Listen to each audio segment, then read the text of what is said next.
This colorful Cooper's hawk was out hunting birds in a brush area at Chippewa Prairie the other day.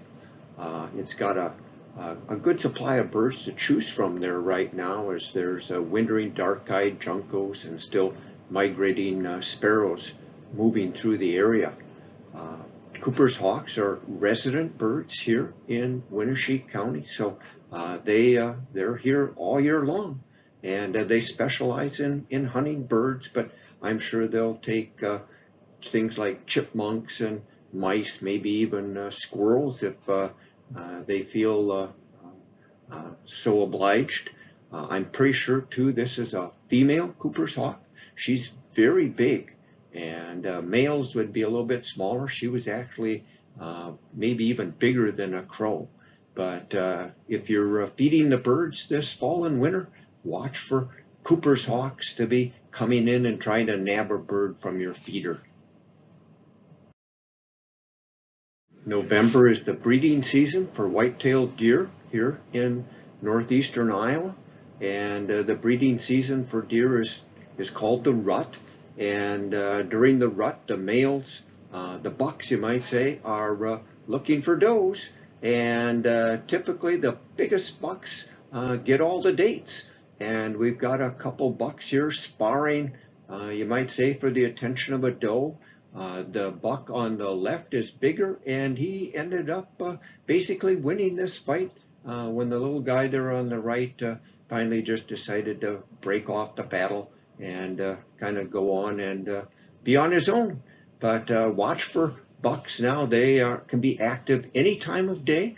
And if you're out driving around at night, sometimes, they don't necessarily pay attention to road crossing signs. So be alert for deer any time of the day right now during the month of November.